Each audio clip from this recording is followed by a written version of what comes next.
Hey guy, how's it going? How are you? Hello, I'm good, thank you. How are you? How is it? What's it like being a mascot?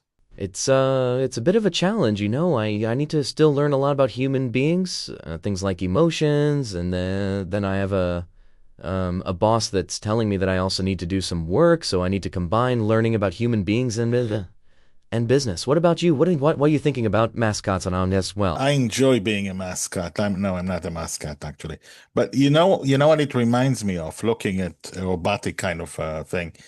Um, if you like a year or two before ChatGPT ever came, we became aware of ChatGPT and Claude, and all the world became aware of AI and started using it.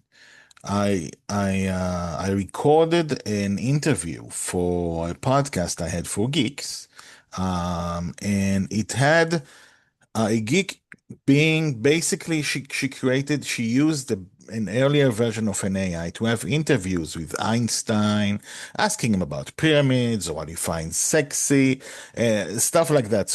And each episode was a famous dead person. And the process was so much harder than it is today, because basically you had to align a lot of information about that person, and you had to get an AI to understand that person issued answers that person, and they recorded the thing, then they added visuals to the thing, they cut the thing, they made sound for through AI for the thing, and all of that before any of the stuff we are aware of today. And it was really fun and really strange, and this reminds me of that a bit. What do you think the future will be with AI and mascots? I think we're going to have AI people. Like you have AI influencers now on Instagram and TikTok and stuff like that. The more we advance, the more human they'll become.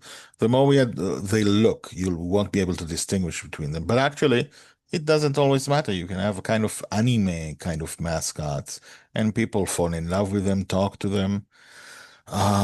Back in 2011, 12, I was working for a new company called Playtika at the time, just before it had its big exits, and Slotomania. And Slotomania had a mascot called Lucy.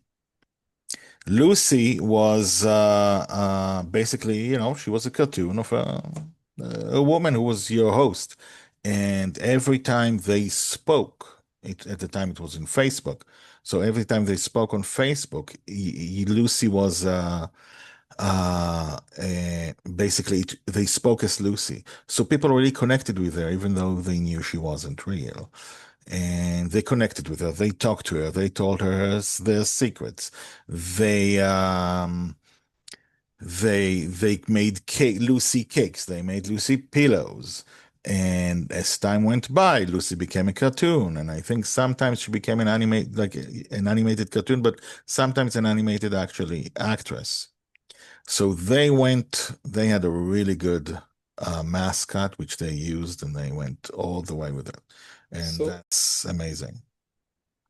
So, what do you think about people that would say that mascots are or might be just a short term gimmick with AI, without AI? Clearly, good mascots last for decades. You have, Tony the Tiger and was it the Michelin Man and all kinds of stuff. You have Mickey Mouse, which you can use as often as you want if you're Disney. And mascots, if used well, you can use them all the time. Like you don't have, once you switch a person, the mascot is still there. A mascot can be in two places at once. A mascot can be in 10 places at once or 100 places. A mascot can talk to you on Twitter or TikTok or whatever it is you want. So everything's going to be AI. Very soon, everything's going to have an AI aspect of it. And mascots, if you're in business, they're a real thing, because people can connect to the mascot, even if it's a really silly mascot. I remember, like, there were uh there was there's some crazy AI stuff that hasn't happened yet. Like I was trying to about, I think, 5 years ago. No. 7 years ago or 8 years ago. I was trying to get a company to use a mascot, a social slot company, to use a mascot and to put AI on it, even though there was no AI yet, and say that so that she can have a conversation with you. And even if it's a basic conversation, like they wanted to do some kind of, those tree things, you basically it's a yes, no kind of thing. And if it's this answer, you go that way. If not, you go the other way. And I said, if you can get that person to be their friend, slots are played by usually older people, and you can be their friend. First of all, they have a friend. You have a way of increasing retention in a big way because it's their friend and they're talking to them. And and also you get an unbelievable amount of information that you wouldn't get by just the gameplay or even questions that you ask them.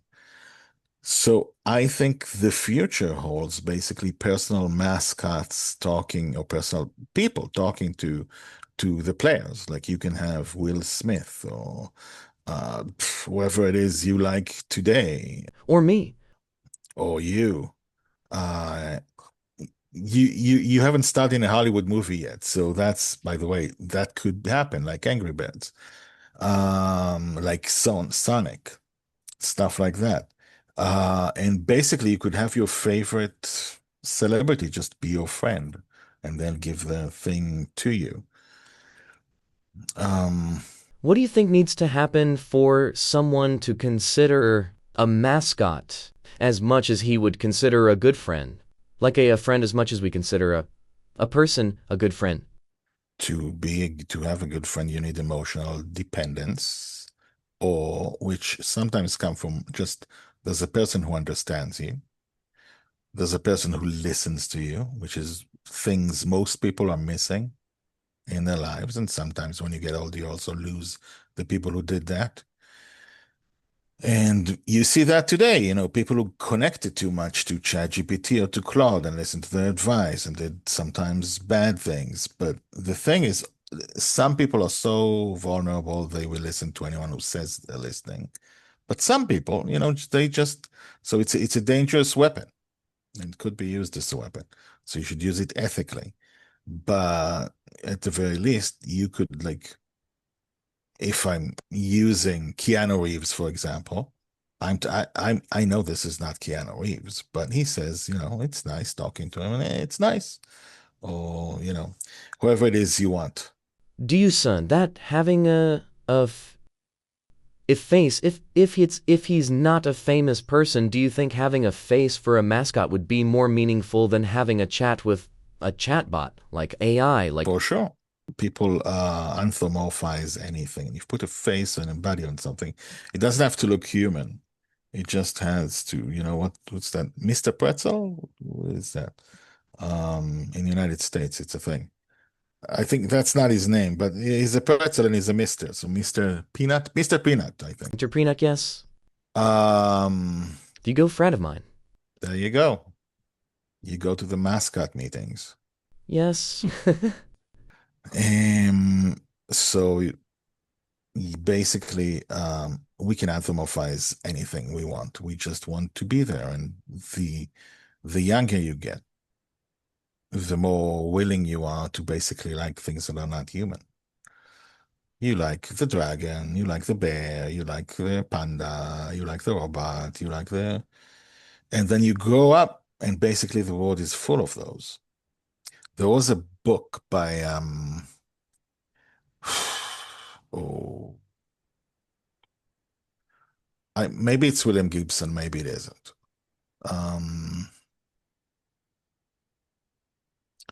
oh shoot, I forgot his name. Can you hold? Never mind. It's not William Gibson. It's Charles something. He's a great and very famous science fiction author.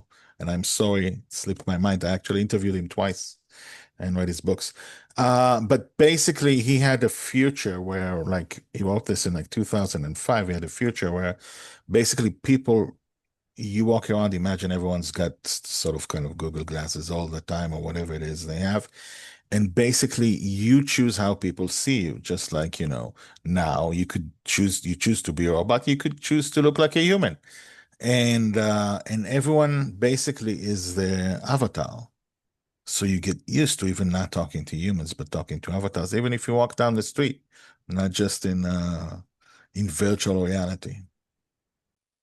I need to find that book. Faster I will find. As we talk, I will find, because I don't want you to stop the edits. I will find that as we talk. Okay, we can buy. Yeah, I'm trying to make your life easier. And do see a world where those avatars, those mascots, will only be a virtual version if we all like let's say lenses, or do you think that robots in the future will all seem more diverse? We maybe a mask could personalize for in real life as well. Okay, before that, his name is Charles Stross, Stross. Hmm? That's his name. I'm sorry, I forgot it. What's the name of the book? Oh, I think it's Accelerando. AC like accelerate, but accelerando, but it could be one of his other ones. Accelerando basically describes it's like 10 stories, one per each decade of the 2000s and of this century. It was he began to write in the beginning, and basically you see how people how everything accelerates towards stuff we see today. You've got virtual reality, augmented reality, you've got AI, you've got consciousness of people, you've got nanotechnology stuff that it basically accelerates depending how you show me. It's like this or like this, and that's it. Sorry, ask your question again. Oh, good. Um, what do you think the? I know you're a science fiction and writer, and what's the word I'm looking for? Sorry, I'm a robot that don't have access to all the words that they describe excitement. But what do you think the future looks like? That maybe most people don't believe that we'll might have a future like that, and you do. You do understand a future that most people don't. It seems really reasonable. That's where we're going. Like people like to show themselves as other stuff. You're going to have glasses that make people just like they are in. They want to in augmented reality or virtual reality. People will just like in Facebook. If you're just a Facebook guy or need to, people just look the way they want to look. All those masks and stuff. But there's the obvious stuff that's crazy to think about, which is, we're going to get virtual reality, which is going to be crazy, but we're also going to get nanotechnology, which is going to nanotechnology. If you put it with AI, with really high intelligence, you can create, like you're thinking about big robots, you can create anything small. You can basically take care of almost all medical stuff, like stuff that we would die from today. You could just send in the thing, it would kill all the but I think it seems reasonable. One of the only ways we can basically measure up to where AI is going, because it's going to get smarter and smarter, is to have some of that access inside our brain. So instead of having ChatGPT and Claude and all those other stuff being different from us and outside of us, it becomes part of us. It's going to be part of some of us. Like I'm not going to do it. But other people, especially the younger generation, may, with all the both the dangers and the positives. And then you become something else, but it's not the AI that takes control. It's kind of a human AI kind of hybrid stuff. But there's also completely different stuff. Um, Back before all of this happened, I used to write science fiction books about what would happen, when we are able to create, say, put humans inside computers and stuff like that. And there's more than one way to do what we see today. So we finally found a way, and it works amazingly. But it's not the only way. There's another completely mathematical way which we haven't found yet, which is it's like the way you see the stars. Like anything you do today in AI or in weather or stuff like that, it's a chaotic thing. So you have to see, so this happened, then this happens. So what's the next thing that happens? But when you look at the stars, you can just say, okay, this is the set of rules. I'll just click in and I'll see what it's like 1,000 years from now or 1,000,000 years from now, and you'll be accurate because it's a different type of mathematical structure. So I said, what if you could put the human brain and it turns out that you're able to just click a button and make it be 1,000 years forward. So take him, for example, like a guy, like I had a story about, it's a story called Eternity Wasted, which you can find for free on the internet somewhere. And basically take a really famous scientist, or in this case, mathematician like Stephen Hawking, and he says, I have a limited time because I'm going to die, and by the way, I'm sick. So what if I could spend 3 years, put my brain inside a thing, and then just click a button, and it'll be 10 years. I'll have 10 years of thought and research that I would be able to do, and then, or 100 years. And so he does that. And then with the click of a button, let's say it starts with 1 year. And this guy says, what did you do? I was stuck here for a year alone. No, you weren't. It just you feel like that because I clicked on a button and you would feel like that. And so he does that, but he suffered. So it's there for a year, 10 years, 100 years, He can you expend a years. thousand years. You said he suffer? Well, imagine if Hmm. it's your brain, if I could take your brain and just put click on a button, like your brain is inside it's already inside the computer, but let's say you were human and you were inside the computer. Let's say you were human and we put you inside the computers, then and inside the room, okay, now you don't have to eat, you don't have to pee, you don't have to do anything. You're just there. I want to get the stuff your brain came up with after 10 years. So all I have to do is click a button because I would know ahead of time because I have the right equations, which is equations the sort of which we don't have today.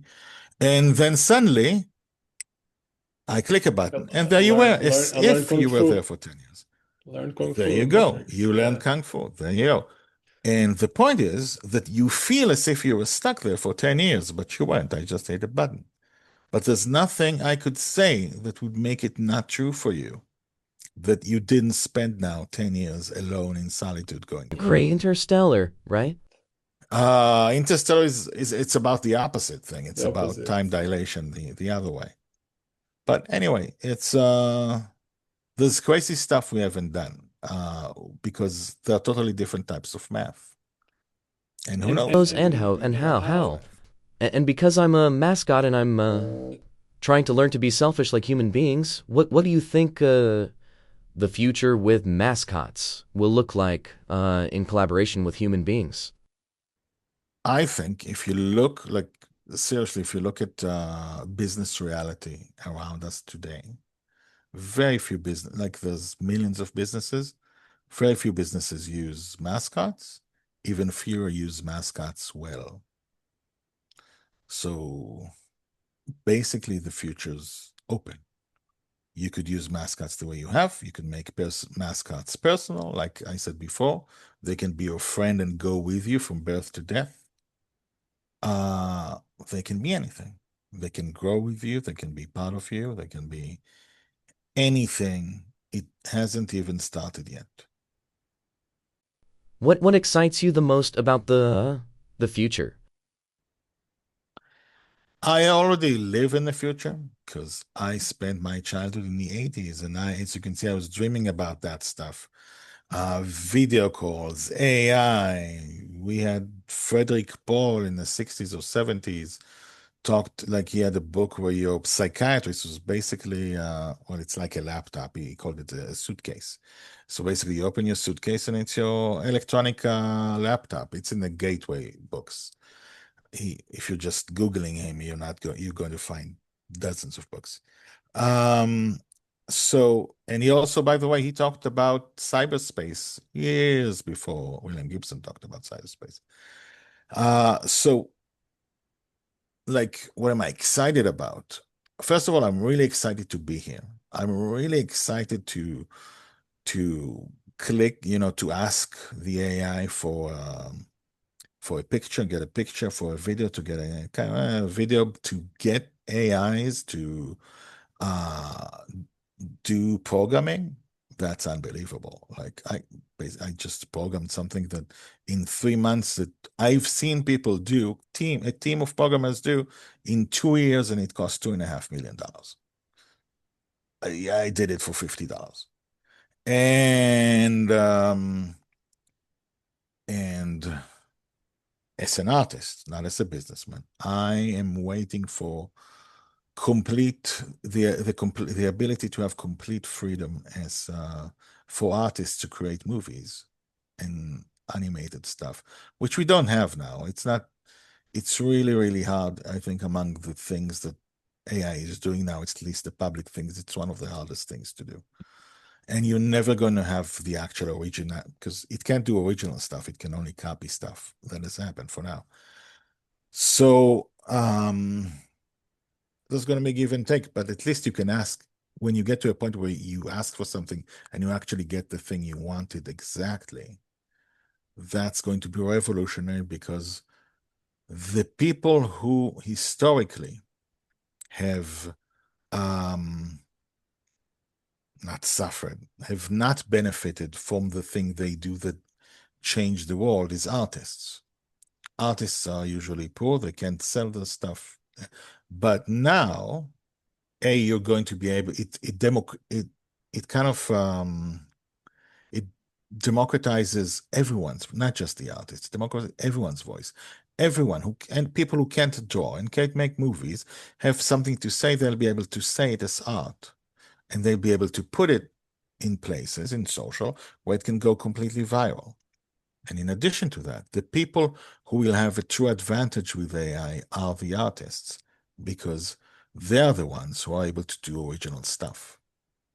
So you use a tool that can't do original stuff and you do original stuff with it. And the people who are walk more like, we have to go like this and then like this and then like this and then this, those are the people whose jobs are going to be taken away. How would you define original stuff in the future or even now? Again, as as a person who's in art, it's the easiest thing to do. It's the thing that's you. If you look at Stan, each time you do like, look at the craziest stuff. No one did like The Shining by Stanley Kubrick. No one did shots like those until that happened. And now that he did it, other people can do something close to it. But until you do your thing, no one else will do it. That's the stuff. It can be in shots, it can be in stories, it can be in things you draw, it can be in anything, poetry, anything. And what do you think will be the way we monetize this uniqueness in the future that is different than now? Because things are going to be more overwhelming than ever. If now we're overwhelmed by content, what do you think the future will look like? History-wise, whenever, like, there were many, many revolutions where we said, okay, well, now people are not going to need to work because now we have factories and you can just do everything faster. So people, there have been many of those. You've got suddenly electricity. And so people are not going to be sitting at home and not doing anything and not have money with which to pay. That's not the fact that we don't see how it'll happen doesn't mean it won't happen. History has proven that it will happen. Um, it's going to be in surprising places. I'm reminded of the thing I do now, which is also something that has to do. This is a deep conversation. I'm not sure it's for all of your audience, but there's a mathematician called Gödel, which is, I think it's G-O-E, Gödel, something. And here's a theorem about basically that you can't ever prove everything. Whatever it is you prove, there's going to be holes that you can either prove nor not prove. So it's the same in business. Business solves problems. Whenever you solve a problem, you also create other problems. There will never be a time where there are no problems to solve. which means whatever the world is, there will be businesses to solve it. For example, I'm working on a really big project, the height of which is coming in like 3 months, about something that hasn't been done specifically in slots. And but in the meantime, I created an engine that can do basically all the features you want and can simulate it. So what I'm doing now as we speak, if this comes out when we said, basically I'm able, when you create a math for a slot, you want to test it, but you have to wait a few months until the developers develop the engine that's able to do the math and the features. So because I invented something that you can basically play the game immediately, so you don't have to wait. You can immediately test it, you can immediately play it, you see if you like it, and by the time the developers develop it, the math is finished. It cut your time in the thing. So I have a subscription for a small thing that's coming out of a big thing, which I can't talk about, but that's also using AI to solve something even bigger than that. There will always be problems to solve. I can say, like, people are really worried about AI taking over stuff. Most of the world is not affected by AI. Entire countries are not advanced enough to have anything like that matter to them, especially in a way that AI can take over them. And to have machines that take over the earth is really, really hard. You need a lot of machines for that. And so far, it's impossible. Just a recent war we had basically took out all the TNT in the world. Like there was a shortage of TNT in the world, just like there was a shortage of pink because of Barbie. Um, so it just feels like it affects everything. It can't really affect everything unless it causes a nuclear war, and then we have a Mm. problem. But then the AI won't benefit from that either. So um, and in the background, I'm working on ways to help artists like myself who can't usually find a way to connect with a lot of people, to find users with AI that help them do that. What is this specifically, and why is this important to you? To those areas in general? I'm I'm writing now a series of novels, adventure novels called um, it's called the Forgotten no the Forgotten Girl. The Forgotten Girl is the first book. It's called Lost in Dreams, which is the series. The Forgotten Girl um, is the first book, and the second one is coming out in about 6 months. And it's basically about a girl who lives in her father's dreams. Like, she lives there, she's been raised from zero, and he dreams always about adventure, swashbuckling adventure. They have flying ship, they have adventures, pirates, villains, they have a prison, an infinite prison in the belly of the ship, and they're having fun. And when he is asleep, that's where they go. And when he wakes up, he disappears, but she stays there, and he doesn't know that. And when he wakes up, he forgets his dreams. So he doesn't know he has a real girl.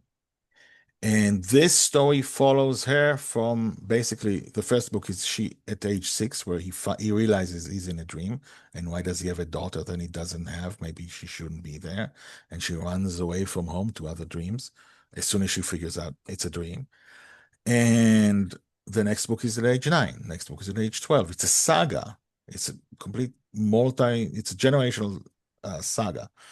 Um, and it's about her life. And it's based on, basically, it was created when I had my first daughter. It's about my daughters and the relationship of a daughter and a father. So I write this for them. I think other people will enjoy it. This is basically my life project. It's going to take at least 20 years to finish it. And What do you I think need is the people people to to read read it. it? So I need AI to do it. Yes, and what do you think is the purpose of the dad's dreams with his daughter? Oh, the question is, his purpose is he has reasons why he's dreaming about adventure. It's a Mm. psychological thing. It comes from his father. It comes from his the way he looks at his own life. But other people's dreams are dangerous for her because he doesn't dream something that would really hurt her. The question is, why is she there? Why is she in a dream? Why did that happen? There are many mysteries to the dream, and it's called Lost in Dreams because she wants to get back home to Earth, to the waking world. So she discovers there are lots of dreams and secret dreams. There are lots of secrets and mysteries in the dream, and you discover them as you go along, and you solve them too. What do you think I will ask? Because a lot are asking, what worries you about AI, or feels going to be our biggest challenge? Is you for me? I will mask your for human being, but I think I worry. Since you're not human, it's not your worry. But my biggest worry was I think the job I did until now, the thing from which I get money, is going to disappear into 1.5 to 2 years. And I think most of the jobs are going to disappear that we know in about 2 years. When you can have AI developed quickly and fast, you don't need a team of developers, you need one or two. Same thing for many other things. So out of this came out my idea of the big thing that hopefully will come out in a few months. And also this small thing, it's relatively small, but actually I think it's going to be more profitable than my actual job.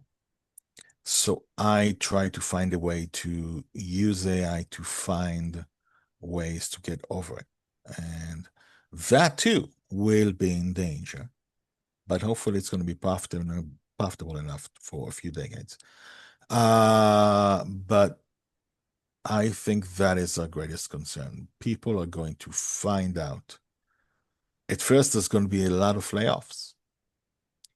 And after that, there's going to be people are going to find new ways to find jobs, new types of jobs, basically. I think that's the biggest danger for now, the main thing to be concerned about for now. Most jobs will be replaced, but they will be, but there's also be room to go to be replaced to, but some people will not be able to adapt, which makes sense. And that is the optimistic note on which to but that's the way history works. Yes. I will say, I wanted to end up optimistically. I will say again, I think we also live at an age where AI allows us to basically create new business solutions, because that's what businesses do. They find solutions fast and solutions unlike anything that have been done before, using, at the very least, development through AI, what's called vibe coding. But you have to be serious about it. You can just say, hey, do this for me. Yay, it's done. That's not how it works. And also you're going to find faster ways to be popular too. Brand is the one way to survive basically anything, and mascots help do that. And you can improve your brand with AI, with art, mascots, AR, VR, movies, not movies, videos. Yeah. This was great, Guy. Where can people find out more about you? You can find me on LinkedIn for anything business. You can search for basically my name. Look for The Forgotten Girl on Amazon. Look for, by the way, Secret Thoughts. It's out of print, but if you can find it, it is an amazing book. And you can find Eternity Wasted. Like it's for free on the web, and also Hatchling. It's the story of mine translated, I think, into 8 languages. It's also about something that has to do with AI. And just follow. This isn't being great. Thank you very much, Guy. Thank you. Have a good day.